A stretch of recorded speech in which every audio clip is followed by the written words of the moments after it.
allegiance to the flag of the United States of America and to the republic for which it stands, one nation, under God, indivisible, with liberty and justice for all.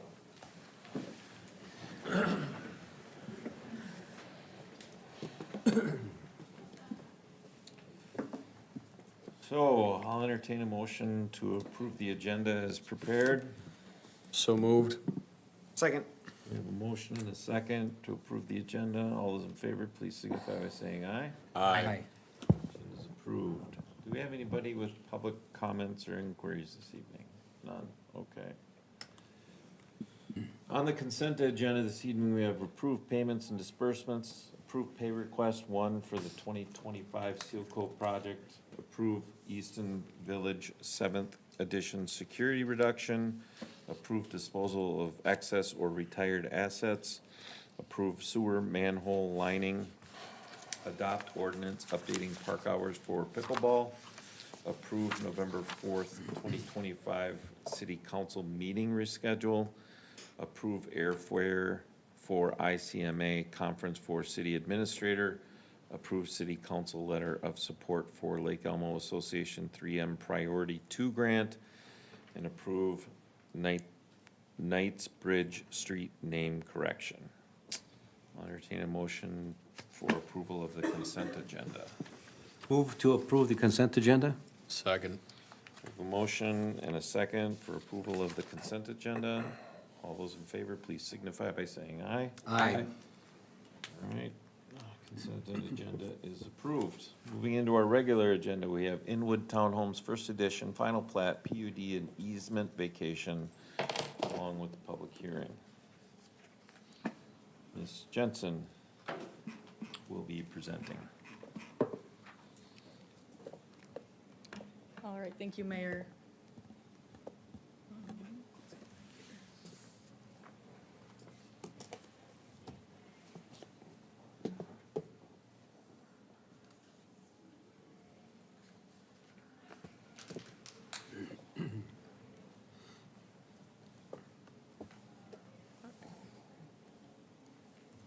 Okay, so tonight we are reviewing Inwood Townhomes First Edition.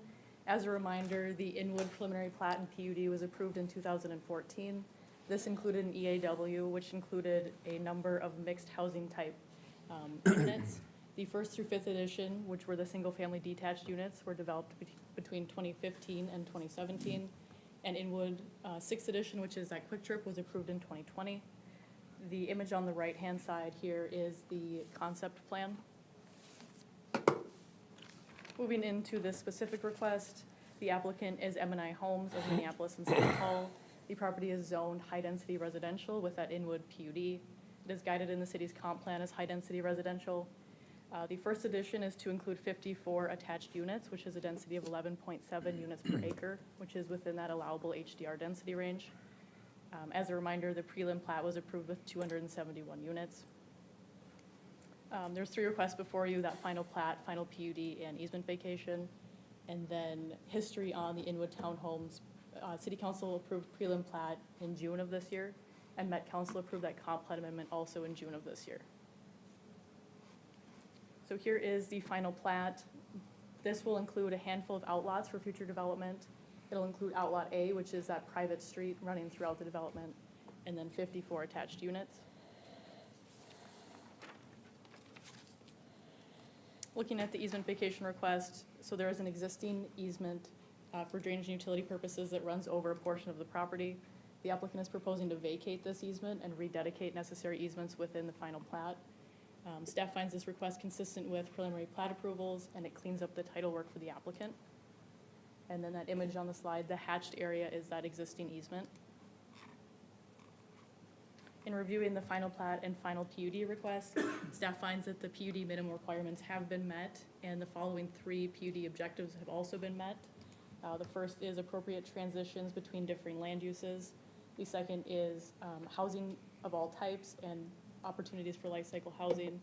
And the third is for coordination of architectural styles and building form for compatibility within and surrounding the development.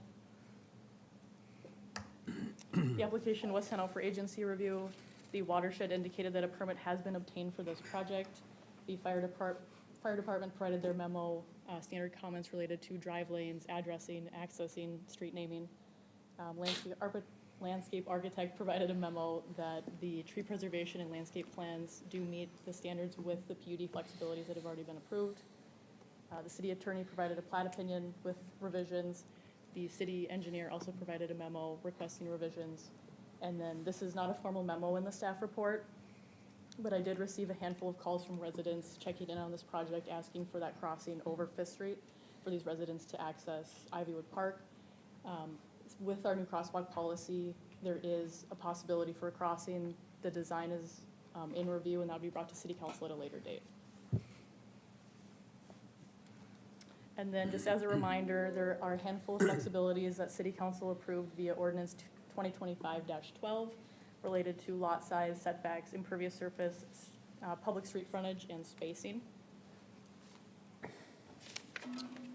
In summary, staff is recommending 7 findings of fact related to consistency with the 2040 comp plan, the zoning district, subdivision regulations, preliminary plat and PUD, and design standards.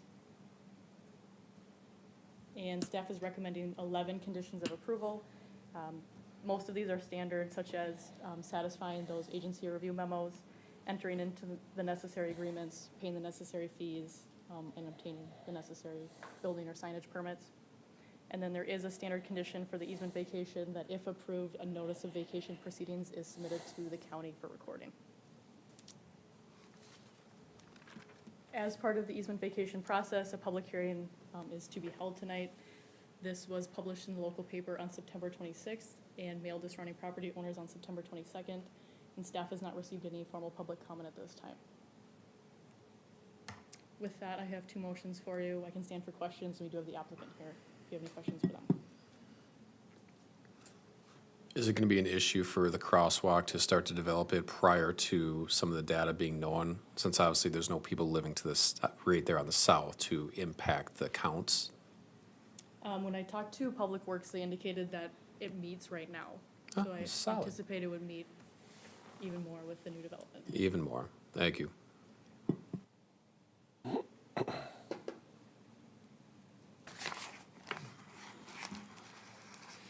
Any other questions?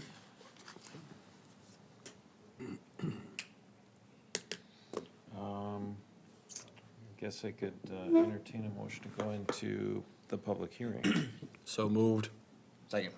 All right, we do have a motion and a second to go in the public hearing for resolution 2025-066. All those in favor, please signify by saying aye. Aye. We'll go into the public hearing at 7:08. Anybody wish to speak on the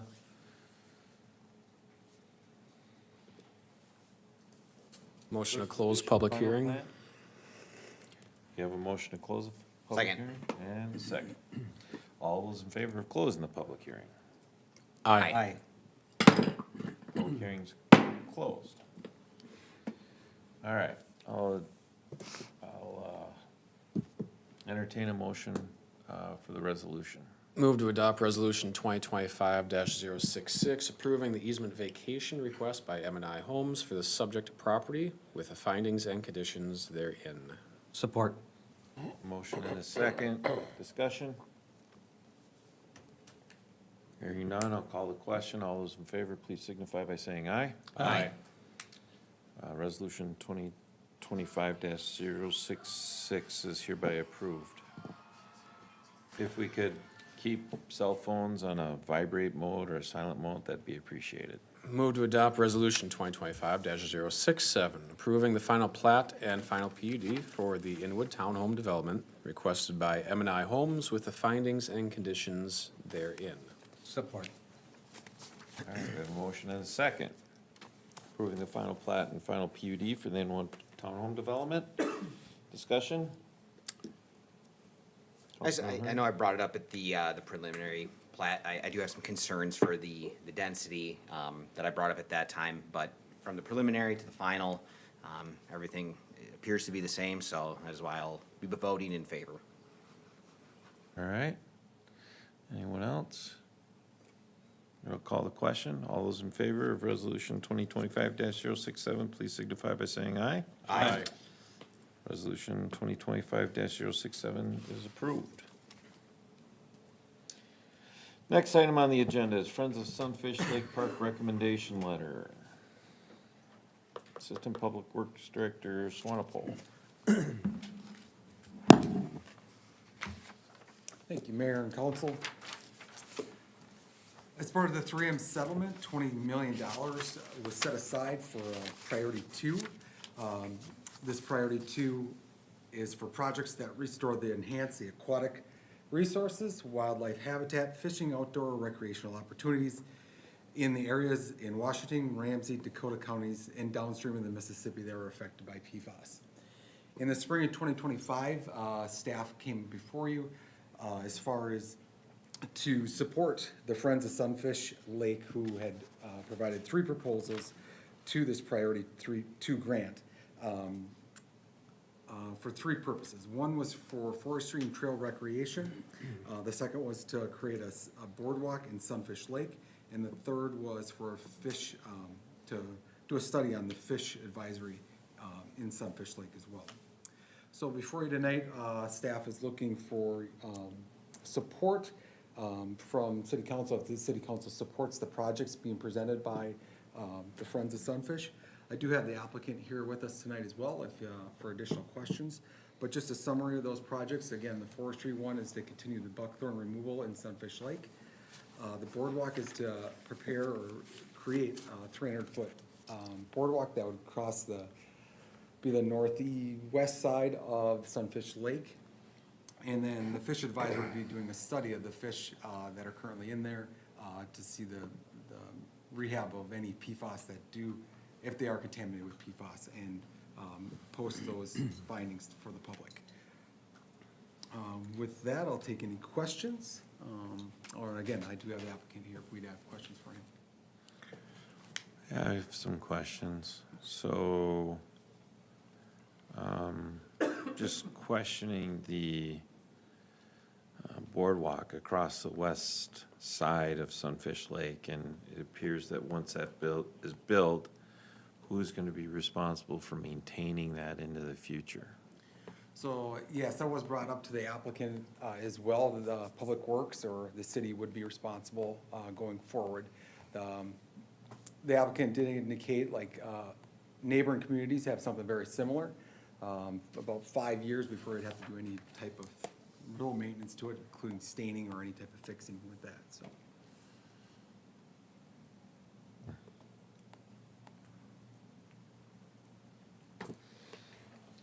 Any other questions? Yeah, question. So when you get to talking about clearing the snow off the boardwalk,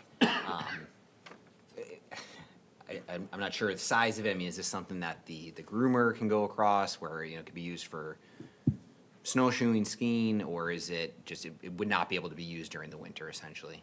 Yeah, it'd just be for crosswalks. City staff wouldn't be plowing or removing snow from it. It definitely wouldn't hold up to like any type of equipment Okay. either, so, yeah, so it'd just be, it would be snow covered. Likely you could probably ski across it or walk across it. Yeah, Okay. Yeah, please approach the podium and My state, name is state. Brian Anthera. I live at 5050 Kirkwood, and I'm the founder of the Nature Center. I wrote up the proposals.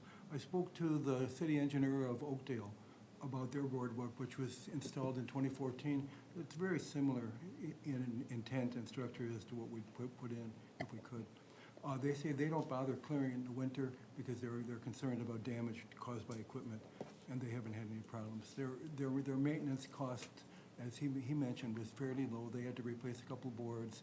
There was a little bit of damage caused by a falling tree, but there won't be any trees near ours. So, of course, it's like anything else. You have a trail, you have to maintain it. You have a street, you have to maintain it. The proposal asks for 2 years of maintenance after it's finished out of the contract that we'd get, and then the city would have to decide whether to keep maintaining it. Okay. Any other questions? All right. Motion to support and submit letters of support from the, and submit letters of support from the city of Lake Elmo for the Friends of Sunfish Lake Park. Second. We have a motion and a second. Discussion? There's one thing I didn't ask about, I should have asked, is who's designing this boardwalk? Mr. who's designing it? There would be a design contract that goes out before the actual construction contract. And once the design is completed, in a proposal, it would be brought to council to decide whether they like it or not. And then will you be doing the same thing as putting a proposal out for the construction of the boardwalk? Will you be putting out an RFP for the construction of the boardwalk as well, Tony, for bids? Right, if we win the award, our organization would handle all that. We'd put out an RFP for the design, we'd bring the design back to council, and then if council approves, we'd go for the construction. We've taken Peter Kessler's suggestion that he didn't want to have it too visible, and we're gonna try to make it less obtrusive on the landscape. But Okay. as far as the actual design goes, it's pretty straightforward based on what works in this area, from what I understand. Okay. Councilmember Holtz. I just want to thank Tony, number one, for taking the time to issue these and to ask the settlement team for it. Don't know if he'll get it or not, but there's a set amount of money, and we know members of other communities are asking for dollars from the same fund. So if we have a chance to add assets to the community, because a member of our community stepped up, we are better for it. True. Anyone else? And just echo that. I'm really in favor of all three. And excuse me. I do appreciate, the Friends of Sunfish Lake and Tony, all the effort you guys put into this. This is not a light lift by any means. It's a lot of work, and this isn't the first time you've done this, so I'm really appreciative, and I think all three would be great. I know there's concerns with the boardwalk for the maintenance, but I think if we get it built, I think we're gonna see that it's used a lot, and I think that maintenance will be well worth it. Okay. All right, I'll call the question. All those in favor of motion to support and submit letters of support from the city of Lake Elmo for the Friends of Sunfish Lake Park, please signify by saying aye. Aye. Motion passes.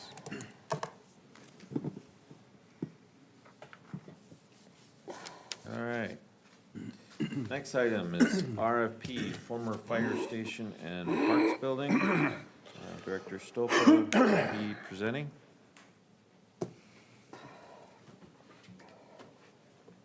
All right, good evening.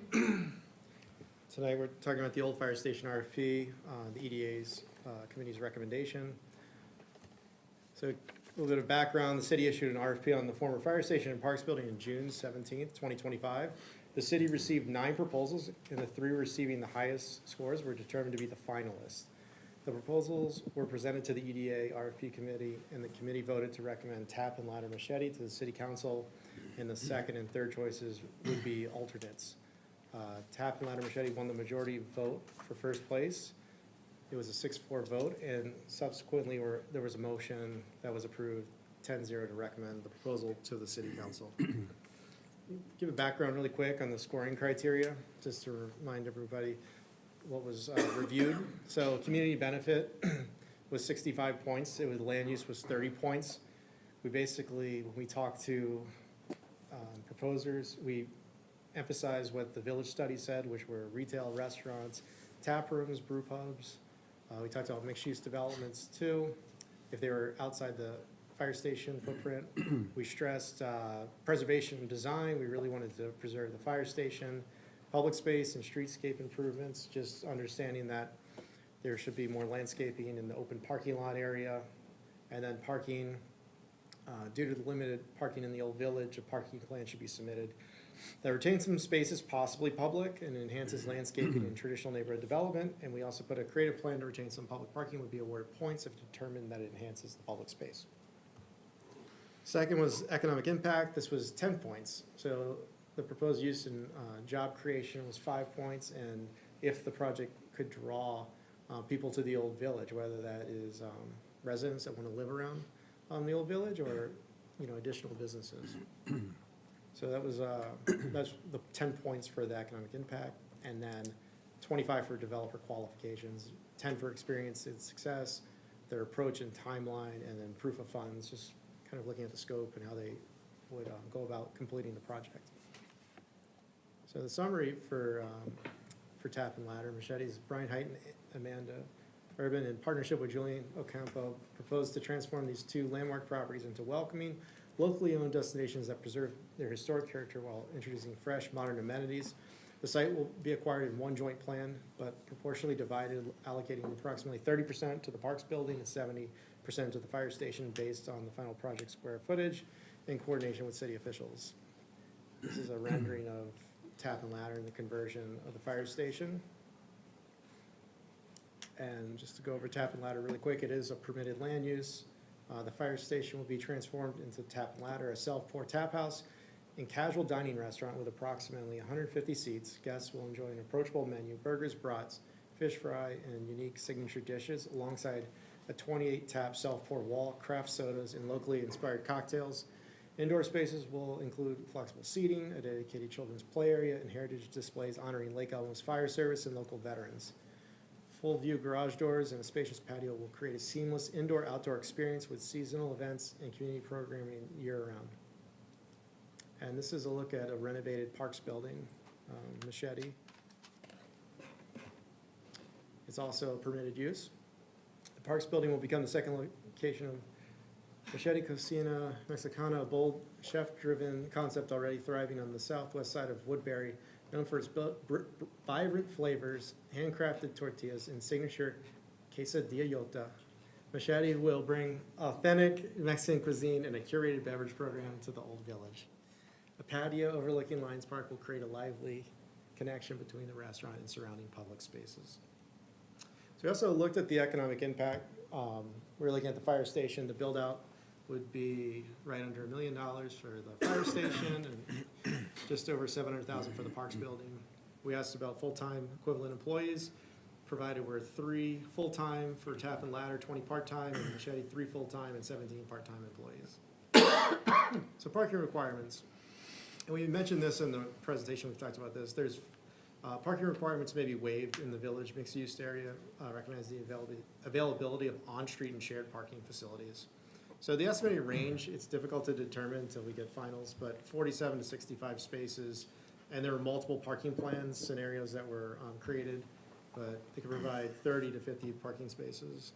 This is just one of the plans to create parking where access would be through the alley. So that's just one of them, and you can kind of see the site layout. Also requesting a purchase price. That was considered not in the scoring committee initially, but when the committee came with the presentation, that was considered.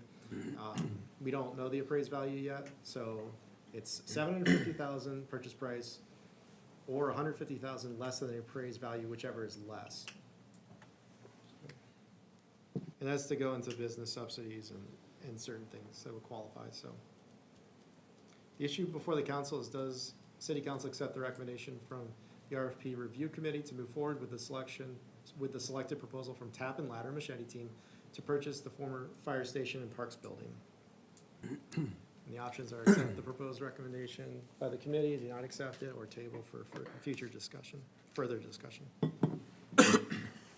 This is the motion. Questions for Director Stoba, Councilmember Holtz? So in terms of process, we have potential motion there, but even after tonight, the next steps then are, say hypothetically, that is passed. That doesn't mean it's being built. What are the next steps things? I know we would have potential for closed session. What does it look like in terms of timeline for when plans need to start being sent to, obviously, to city inspectors, to planning? What's that process look like? Definitely a couple steps. So the first step would be closed session, looking at pricing conditions and working through those issues. We also have to have an appraisal done with their preferred layout, so we need to know what the layout looks like. and then get that appraised. We need to move forward on the survey through our internal team, looking at easements and right-of-way dedication and getting that started. So once that process happens and the council is comfortable with moving forward with the proposal, that's when we can schedule a closing. I think the closing would be January, February is what we're targeting. If any business subsidy was requested, that would have to be reviewed by one of our advisors to see if it qualifies. And specifically, that would come back to the council too. We do not have a business subsidy policy, so that policy would also have to be adopted. So that could add a couple months to that process. Thank you. Just, I was confused a little. You made a comment about the appraisal will be based on their plan. Is the appraisal of the property as it exists today? When we went to get the appraisal, there's 7 parcels. So it was difficult for the appraiser to give us a value, to speculate what, it is a value on what is there today. But we Okay. want to know, because it's going to be 2 lots, so we need to know where to split the lots and then Okay, basically assign value to both lots. thank you.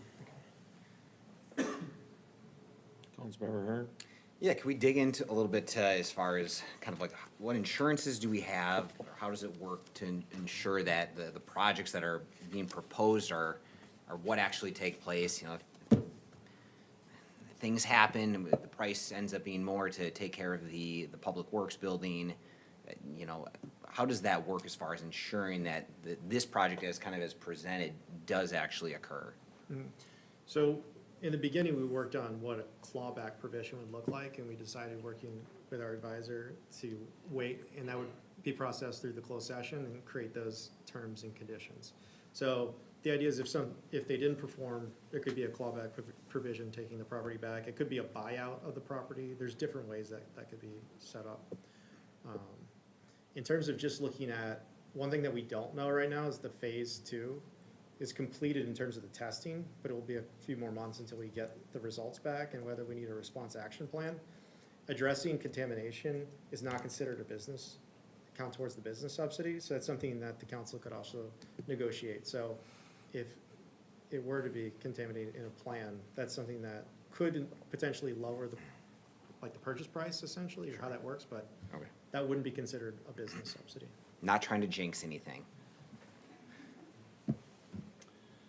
I just had a question about the parking situation. So it looks like on the map, there's 34 parking stalls right now, with the range stated above as 45 to 65. So where are those additional spaces going to be? So I believe just this is probably not the highest end of the plan that they submitted. So I think this could also be drawn a little bit differently. There's also not parking behind the fire station, so I'm not sure why that's not shown, if there's a use behind the fire station, if it's access for, you know, dumpsters. I'm just not sure. So Sure. potentially there could be more parking there. They're very close to meeting the standard. There's gonna be on-street parking. I believe 2 spaces in front of the patio would be open for access to the fire station. That would be added to on-space parking. So that's the extent of what that would look like in terms of parking. So Sure. it's not uncommon to waive it, and that's written into the code. So you could get probably, well, we looked at it, close to 50 spaces, and it may be right there in line with code requirements. And as you know, like, a lot of times code requirements are kind of high for parking. That's Sure. the standard, so. And has it been looked at with the, I guess, conflict of Lions Park, all the baseball players that are coming? How would that affect the parking requirements? Because I feel like a lot of those spaces would be taken most of the spring and summer for people that are going to watch baseball. I think when we looked at all the proposals, it's something that I did not review, specifically the committee reviewed. It was definitely one of the proposals that provided most of the parking too. So they did a pretty good job addressing the parking. They are here tonight too, to talk about some of the particulars if they want to, you know, if you want to understand better the shared parking aspect, because I didn't include that in the presentation, but Sure. they were open to shared parking. So if you want to ask them, they're here to answer questions too. Sure, yeah, I mean, are you guys gonna have, You want to come to the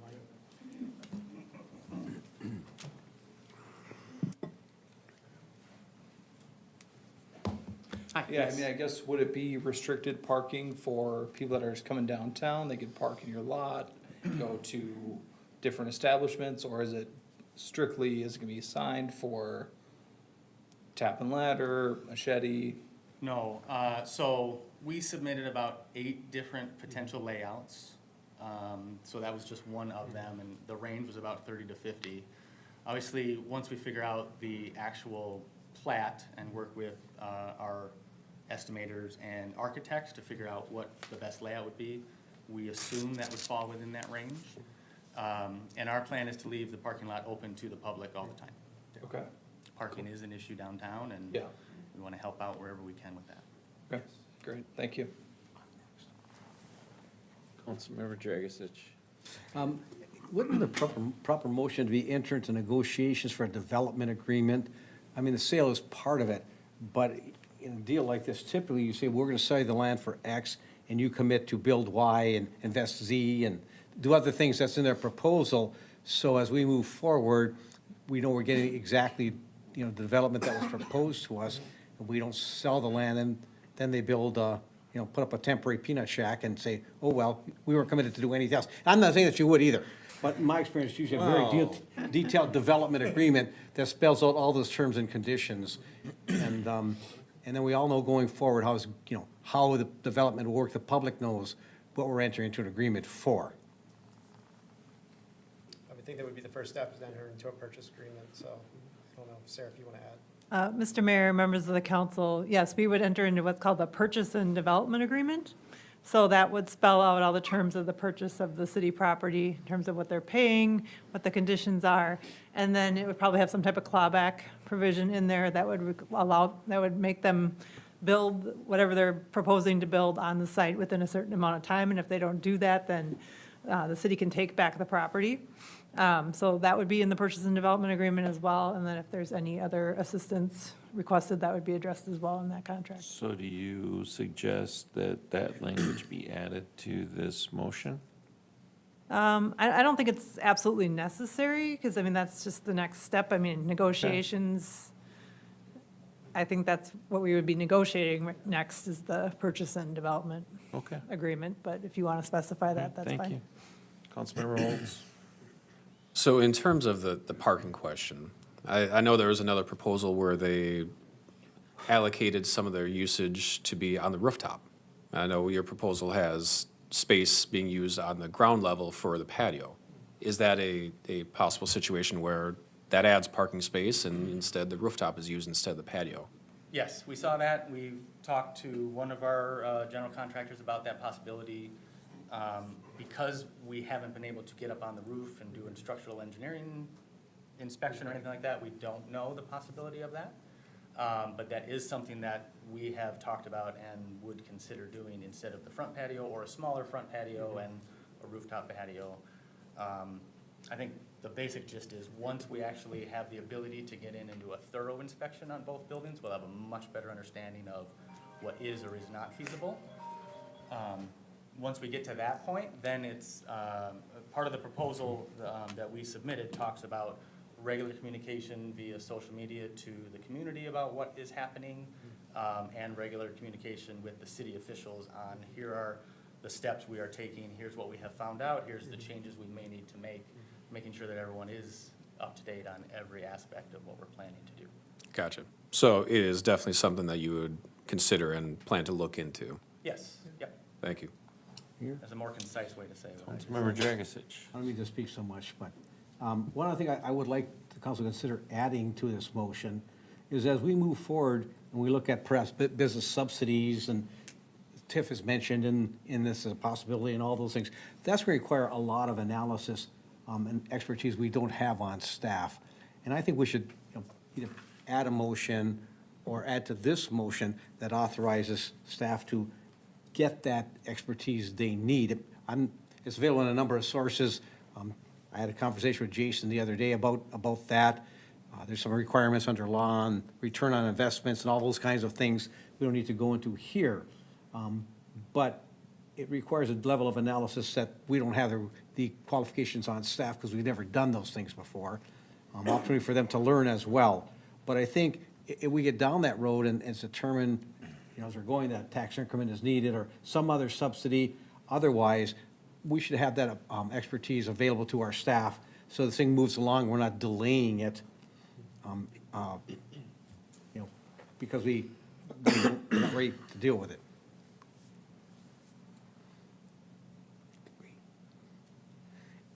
And the attorney agrees with me. Shaking your head. Did you shake your head? Yes.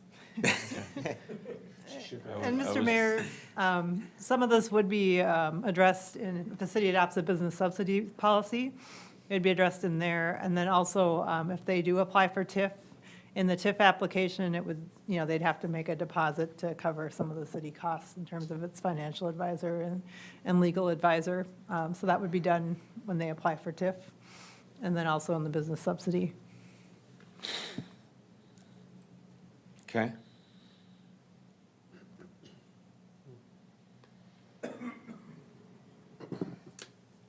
Councilmember Holtz.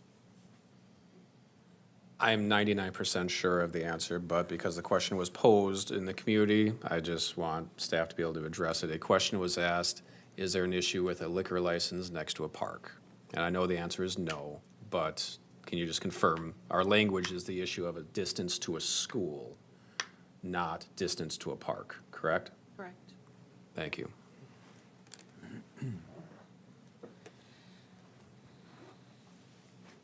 And what would the hours for tap and ladder be?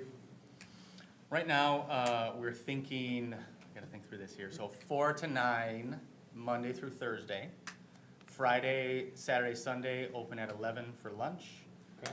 Friday, Saturday, close at 10, and then Sunday also close at 9. Got it.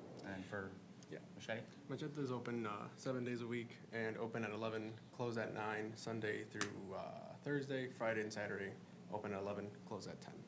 And then that's not set in stone, that can also change. But Got that's what we do right now in Woodbury, which works. We've had a lot of people that we've talked to ask, are you gonna be open for lunch every day? I think that's something we'd consider. Someone asked, are we open for breakfast? If we did that, I mean, we would consider things. Sure. We would take, the advice of what the city would like to see, or what residents would like to see.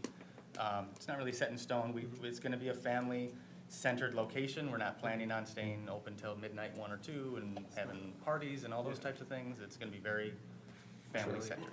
And that kind of leads into my next question of, is there a set hours for like the kids' play area, or is that open till 10 as well? Yeah, something we could talk about a little bit more in depth. I mean, it's, what we're thinking right now is arcades, rock climbing wall, some dress-up costumes for kids, toys like fire trucks and police cars and things like that, lots of public safety books. So if someone brought their kids there and they happened to be there until 9 or 10, then that would be They would have access. up to them to Yeah. be able to use that, yeah. Okay. And is there staff around, like, if you went to like a Lifetime where there's people in the play area, or is it all glass walls where parents are watching them through there? How A does that little bit work? of both is what our plan is Okay. right now. Again, we're trying to be flexible, and as we walk through the process, we'll probably change our minds here and there. But the basic thought we've had so far is Boy Scouts, Girl Scouts, teams come in and volunteer and help. And then we would also have our own staff on hand to be able to have someone in the kid zone and things like that. Okay. And also-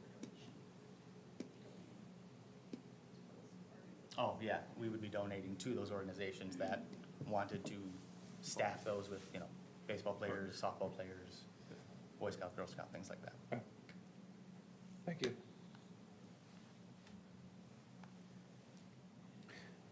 There's one more. Yeah, go ahead. Again, I don't want to jinx anything, just want to have a clear understanding of, if challenges do arise, what is the game plan? How do you approach those? Maybe what concerns do you guys have going into this? Again, I know you've done a ton of work on this already and looked into it, so I'm sure a lot of this has been thought out, but just to try to talk through that as well, as far as like, how does that work if and when they don't go as planned? I'll take the first part because I know you got the second part very well covered. So, let's see, so we've talked about multiple potential other options, should we run into issues for that? In the event we have more thorough walkthroughs and engineers look at things and it's going to be an issue, then that would be something we would bring back to discuss. And we have thought through some of those things. The other piece, I'll let Julian handle, because he's done this Yeah. with some condemned buildings in other cities. Yeah, so this is our third time that we would be doing this. My first time alone, but I'm not really alone. My wife Emma is here, and also my dad made an appearance. He's back there. So Armando, my mom, my dad, and I, we've kind of done projects all over. We have Machete and Woodbury. We also own all the Los Ocampo restaurants. Suburban Avenue is the one that was the first project that they did, and that was condemned by the city of St. Paul, and it was going to be knocked down. And my parents went in and they wanted to buy it. He can tell you too. The city called them crazy. Like, are you sure you want to buy this? Like, it literally was going to be like demolished in a month. And so then bought it. We gutted it. Did a lot of our gutting and cleaning ourselves. I know like we still don't know the final details for this Parks building, but we did it there. Some things came up at Suburban, and I don't want to say like we're going to figure it out. But a lot of our success kind of has been of when things show up that we weren't expecting, there's other ways that we can get around it. But also that's not just we're going to do it and we're not going to keep you guys informed. It's as those come up, like Brian said, it's going to be a lot of communication back and forth. And then we also, in 2019, we bought a building on Lake Street, and that was also falling apart. And we were able to buy it with a commercial loan with Sunrise Banks, and did a lot of the cleaning and gutting ourselves, stuff that we couldn't do. And that's why we brought contractors in, and that's who we have here too. So that's basically, it'd be our third time doing this in this building, and I'm not really like worried, I guess, or concerned. We've seen a lot of, I think, crazier things than what we've seen here. So. That's why, I guess I can say. Thank you. Yeah. Okay. If nothing else, I'll entertain a motion. If you want to get creative with your language in there, Councilmember Dragisich, so we can get this straight, that'd be great. And if I get off track, I have legal to help me. Make it simple is good. Yeah, simple is good. Yeah. I would say a motion to accept the EDA's committee recommendation and begin negotiations to sell the former fire station and park buildings to the Tap and Ladder and Machete team, and to authorize staff to retain additional professional assistance as needed in the negotiation process. Okay. Second. Okay. All right, so we have a motion on the floor with a second. Everybody understand the motion? Yeah. All right. Any discussion? Who's going to start? Anybody can start. Councilmember Holtz. I mean, this process, you might as well sit down. It's going to be a long comment. Oh, boy. Does anyone have any duct tape? You might want it. So, I mean, this process, technically it dates back to when this building was starting to be planned, and the realization was we're going from 2 firehouses to 1. Didn't have an EDA at the time, now we do. We have members of the EDA in the room right now, and it has been a very publicly driven process. I'm not gonna list all the meetings that went into it, but I do appreciate the public feedback that has happened between the EDA, our planning commission, and also, as I recall, the survey that was done for downtown when we had the moratorium, this was a part of it, to ask what do we want in the downtown. And I would say, in the process of creating a rubric for this, between the EDA and the council, and the proposals that came forth, this one does align with what the council was asking for. It aligns with what the community has been saying. I cannot say how many times I have heard, is the fire station up for sale? No, patience. Is it up for sale? Soon. But the next conversation is usually, God, this is what I want to see there. It's like, and we listen, and many comments. The most common one has been some form of a restaurant, brewery, some type of place where family gathers. I don't think I didn't necessarily think as an EDA member or council, the possibility of two. I never conjured up that possibility, and now we have a proposal with two. And I think what we've seen over the last week especially has been very strong feedback from the community saying, heck yeah. And so, with that said, I do support this. It's local. We have business partners who have experience with this. I will say, I lived a block away from your first location. So I lived a block away. I was there like the first week it was opened. I didn't realize it was condemned. Yeah. That location. And I really, we enjoyed it. We went there often, and I like that this proposal combines experience with the family side, and it gives me confidence that hopefully, to Councilmember Hearn's very good questions, like, we want to make sure as a city that we are protected, that this has a good outcome. So I appreciate that aspect. The reason I asked the question about the possibility with the roof is really the curiosity of, you know, we all saw the 3 final proposals. Is there anything that you wanted to glean from those to say, God, that's really a great idea? And that's one of them. I think the other one that I would really be curious to see, if you're able to do stuff on the roof, does that allow the creation for some type of that public walkway going west to east? If it doesn't, it doesn't. But that was something that I found from the EDA side was very attractive, to be able to get people going east to west. The other thing I will say is there was another proposal that I thought is very good as well, and I hope that city staff and the people who presented that as proposal number 2 are able to communicate and try to see if there are other solutions and other locations to bring them forth, because I think that also was a very impactful and quality offer and proposal that would also benefit the city. But this is the one that the EDA went with. This is the one that the community has shown strong support over the last week, and I fully endorse it. Thank you. Councilmember Hearn. I think a lot of what I'm gonna say is very similar. You know, to start out with, I'm happy with where we're at with this. You know, gosh, I guess it was probably 2 years ago. I work right across from where your guys' building's gonna be, and I work with clients every day, and I think I can probably count over 100 who had business ideas that wanted to do something here.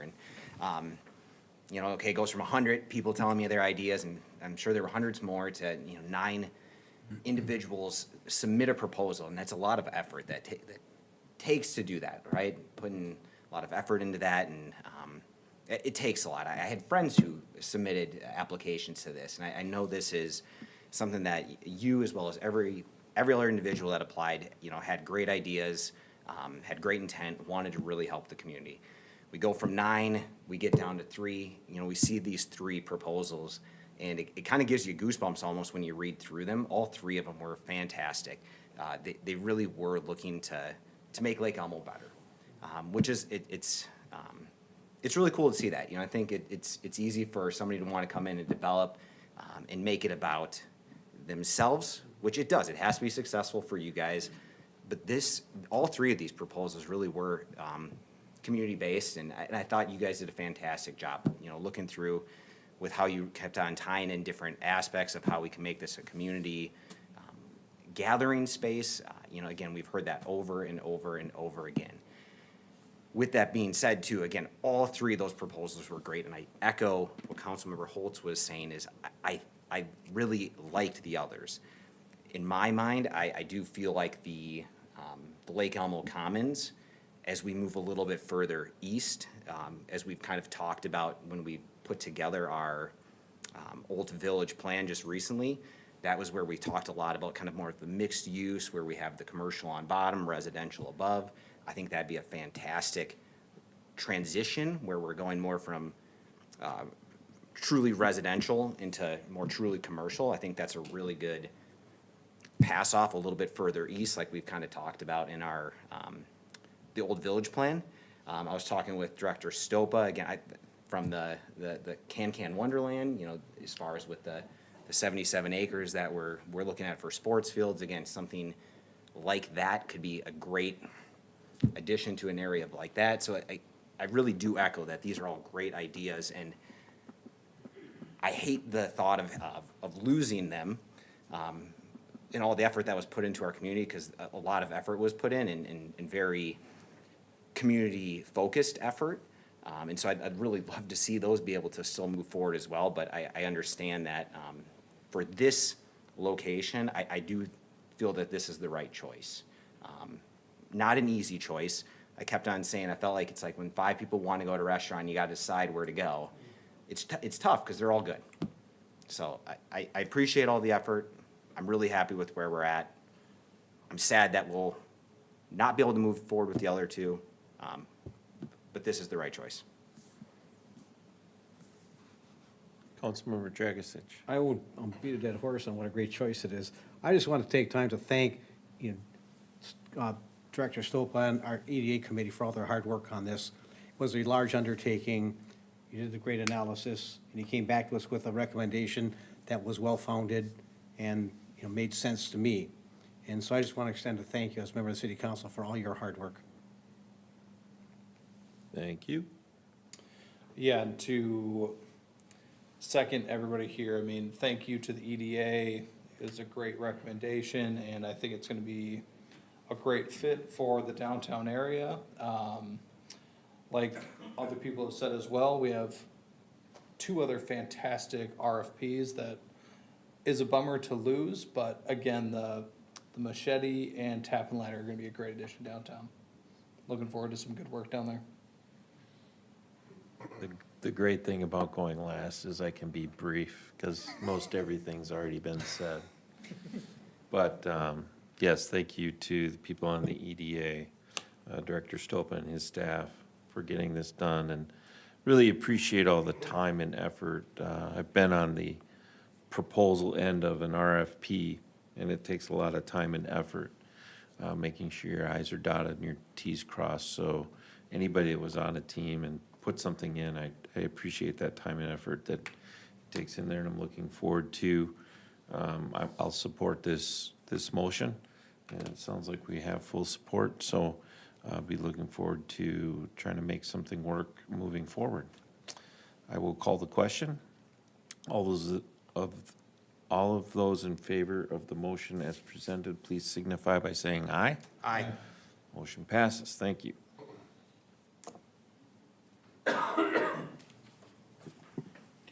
All right, number 4 on our regular agenda this evening is authorized design services for CSAW 14 water main improvements. City Engineer Nathan Stanley.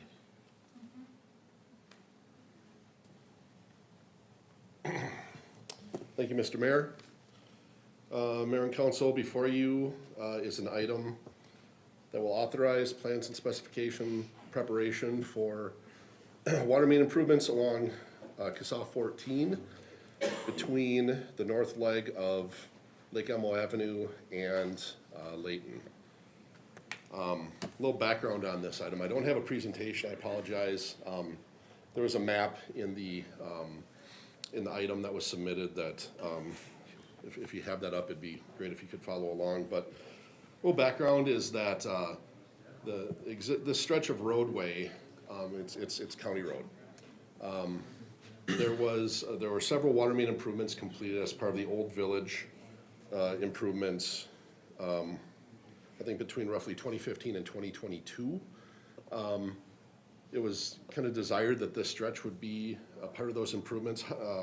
However, when we go into a county right-of-way, we like to try and coordinate with the county rather than having to pay to restore a county road. So staff had been working with the county to try and accelerate this section of CSAW 14 to get it into their CIP. Unfortunately, it still is not in the CIP, and the water main has deteriorated to a state where we are facing, it's reached the end of its natural life, or its service life, rather. There has been 7 breaks in the last 6 years, with 5 of those coming in the last 3. So something needs to be done as, again, the county has not put this stretch of roadway into their CIP.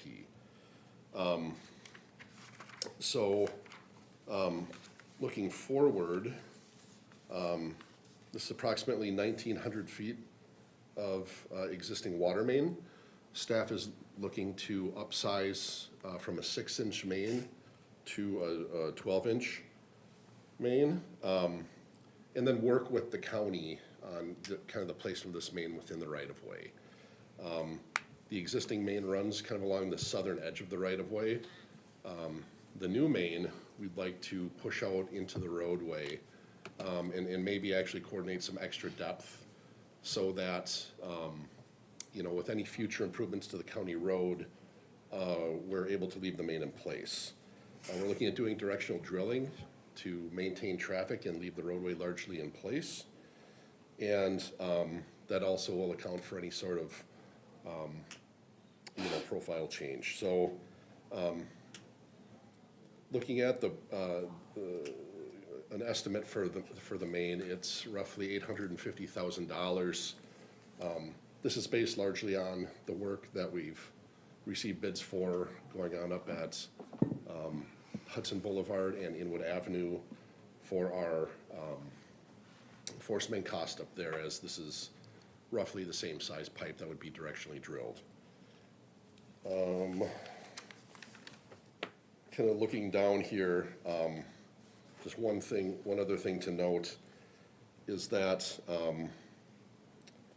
the interruption to the roadway would be just 5 isolated pits is kind of what we're anticipating, with the ability to route traffic around those. So with that, we are looking at, if council chooses to move forward with this project tonight, or authorizes the preparation plans and specs rather, January plan approval and advertisement for bid dates, with receiving bids and awarding a contract in February, and moving forward this spring with the project. Anticipating the project would be done late summer. With that, I ask council to move forward, authorizing Bolton and Menk to prepare plans and specifications in the amount of $77,600 for the CASA 14 water main improvements from CASA 17 to Layton Avenue. Questions? Councilmember Holtz. Thank you for that and for bringing this to the attention based upon the number of breaks. This is a very good use of our time. Is there any value gained for it being the new part going past Layton Ave, or is that specifically because obviously that's where there's a line that also goes south? Mm-hmm. Yes, thanks for the question. That's where the newer water main comes in, so this is where that's kind of governing the limits of the project. All right. Yeah. And then obviously with the upsizing, that will be the right amount of upsizing, say hypothetically when car dealership and school potentially changes use, this upsizing will be able to take into account any future increase in demand that may occur at that site? Yes, Mayor and Council Member, absolutely, the upsizing of the main is meant to provide additional redundancy and be able to serve the potential redevelopment in the area. Gotcha. Thank you. Councilmember Dragisich. Is this project in our CIP, Nate? Mayor and Council, no, this project is not in the CIP. This project, it was, my understanding is that the Public Works Director meant to get this in last cycle, kind of similar to how I referenced our force main project up at Hudson Boulevard in Inwood. It was a late add. This was intended to be put in and was simply left out. So we'll be adjusting our CIP then, taking some other projects out to keep our spending fairly where we had anticipated? So I can't answer that question. This is, I can tell you that this is intended to be funded simply by the Water Enterprise Fund, and that I believe staff has confidence that the fund can support the project. but I can't speak to a greater question like Okay. that, I'm sorry. Question on the type of construction you're recommending, and I come at this with the full knowledge that I am not a water expert, right? So, Sure. at first when I saw this, I didn't know about the upsizing, so I was thinking about lining of pipes, and obviously with upsizing, you can't really do that. Is the thought or the process of pipe bursting been thought of? Yep. And what would be the pros or cons of that type of, and obviously that would keep the location at where it's at. Yep. And is that really a large negative, or can that be dealt with? Mr. Mayor, the idea of pipe bursting was considered. However, in discussions with the county, we anticipate that there will be significant off-road pedestrian improvements or storm sewer improvements along the roadway. So the intent here is to actually remove the pipe from that zone where other improvements will be, so we can take care of it now, and it won't have to be relocated in the future. If we leave it in the same place as it is now, roughly, I don't know how many feet off the right of way, but very close to that southern right-of-way boundary, we could face future impacts with the county road project. Does this then lend itself to being a little more, the county being a little more accommodating for this construction piece as far as working with us on what's needed for closure and movements of traffic while it's being done, since this will minimize Yep. future work on 14? Yep, so we'll be working, part of the intent here is to work with the county. You know, I think conceptually, the county probably has an idea of what sort of road section they're gonna have in there. And we just spitballing, initially thinking about this, it's like, well, you put it down the middle, right? Well, that's not great in this situation, because then we face road closures, you know what I mean, or traffic restrictions with the construction with these pits. So, the intent is to work with the county to locate it such that we can maintain traffic during construction. Okay. What's typical pit when you get, and you mentioned deeper, how much deeper are you talking about? So, typical water main depth is 7.5 foot cover standard. We were thinking like, 9 to 10 feet. Okay. So And still so- a manageable depth, still to a, not so deep that, say, our public works keys can't get on a valve or something like that. You know what I mean? So the pits to get down there, then using for trying to accommodate size would be using a box to access? Absolutely. Yeah, okay.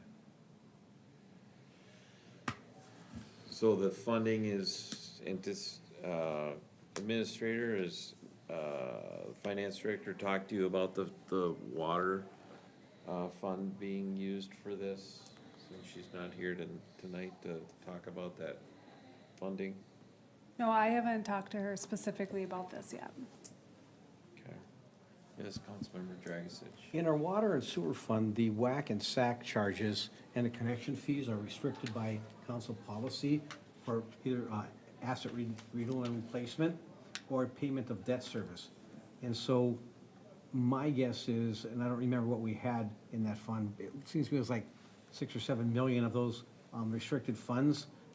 And I could be wrong, it's been a while since I looked at it, but I did have a discussion with our finance director about the restrictions and how it was restricted. She sent me the council resolution. So given the construction we've had in the last few years, I would guess that we have restricted funds sufficient to cover $800,000, $850,000. Okay. Thank you Of for course, we have that. the 2004 financials, is the last thing that we have. We could look at that, but it wouldn't be up to date today. Right. Thank you. Any other questions for city engineer? All right, I'll entertain a motion. Move to authorize Bolton and Mink, Inc. to prepare plans and specifications in the amount of $77,600 for the CASA 14 water main improvements from CASA 17 North Leg to Layton Avenue. Second. We have a motion and a second discussion.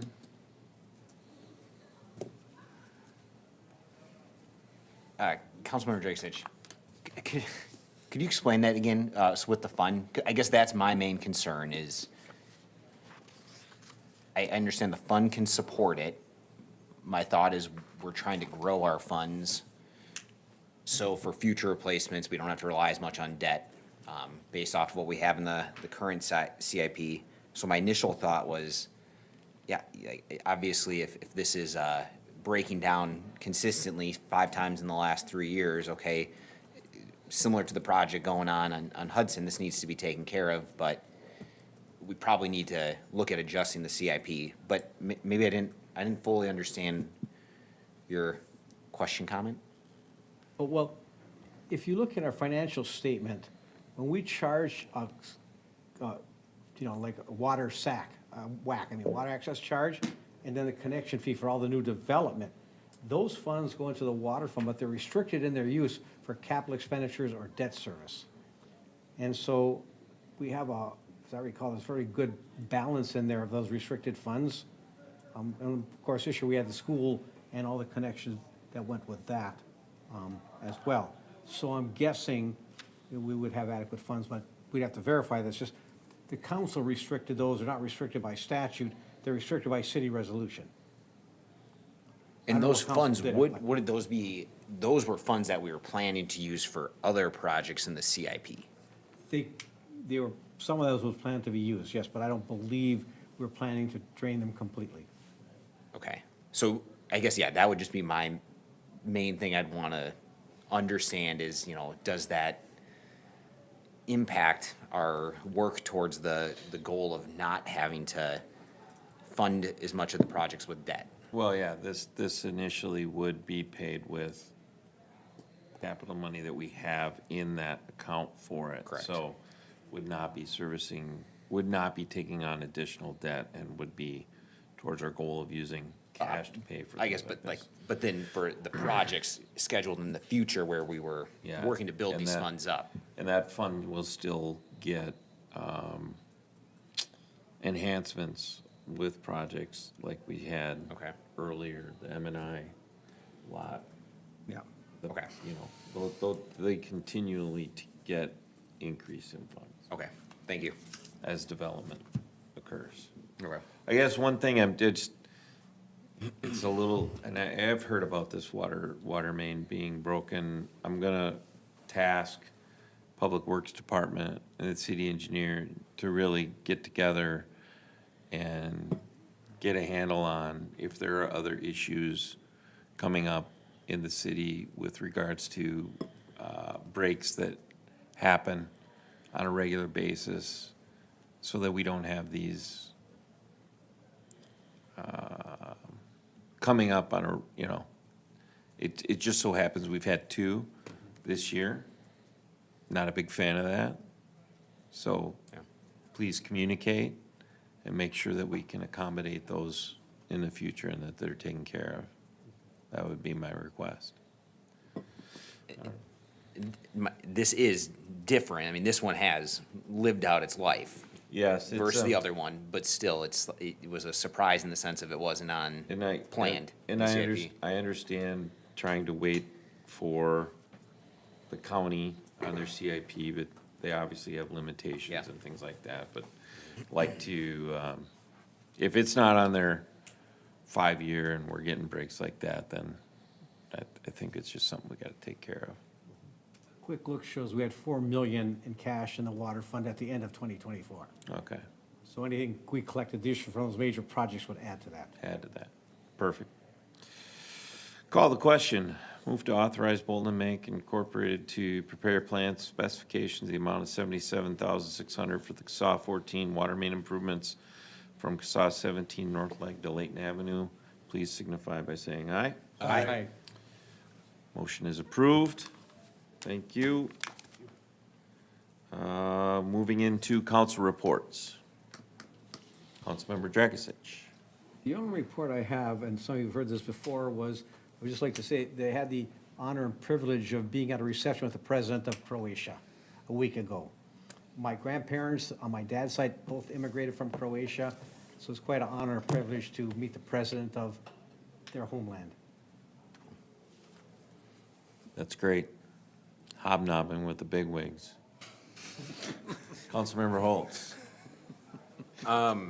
Public service announcement, everyone who has houses built somewhere around 2014 to 2016, please start to change out your fire alarms so you don't have to wake up at 12:30 in the morning and call the fire department because every one of your alarms is going off at the same time because one of them went bad. Turns out that's not fun, but the fire department does a fantastic job. Came out, figured out which one is bad. We had 2 sheriff deputies come out as well to say hello. And yeah, usually they are expected to last 7 to 10 years. Has nothing to do with the batteries, they just go bad. So for those of us who have houses in that area, please start to do that. It's a wonderful PSA. Oh, yeah, it was Thank- great. It thank was you. fantastic. So I have no comments.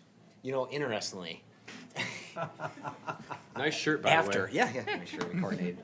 We did the, that workout like a firefighter event last year, and I replaced my fire alarms like a good student after they told us to, and we had ours go off last weekend in the middle of the night, and I called the fire department. So, thank you. I think it was literally the night that you posted that too. Oh, yeah, you're welcome. So, Yeah. with that though, thanks to the fire department, and chief came over and gave me a lecture on appropriately placing smoke detectors and carbon monoxide detectors, so I'm set at this point, so. I would Thanks to the say- fire department, but in all seriousness, we are very lucky, they're a great team, and, they probably could have laughed at us quite a bit, but it was, they did a great job, so. One question, why do they always go off in the middle of the night? I don't know, It's statistically impossible, but it happens. they ripped out like 3 of our older ones, and then the next night it actually happened again, but All right. I figured it This out, is for sorry. discussion after the meeting. No report. City staff reports. No report. No report. Ms. Johnson. I just want to let everyone know, and council may get questions, School District 622, early voting has started. Folks can vote in person at the Washington County Government Center in Stillwater and the service centers in Woodbury and Cottage Grove. The school district has sent out an informational flyer that I think has some folks confused and calling and stopping here to vote. So I just want to, if anyone asks you, help us get the word out, please, that those are the places they can vote early. And we will have voting in person on November 4th. Thank you. No report. Jensen. Nina. No report. No report. No report. Just to let council know, Was it? I think sorry, but, we have extended work hours for Washington County to complete wear course paving this Thursday and Friday on Manning Avenue from 6 to 8. Right. Yeah, I remember seeing that. Counselor? No report.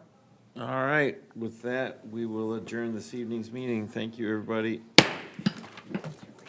Sorry for the wrong name.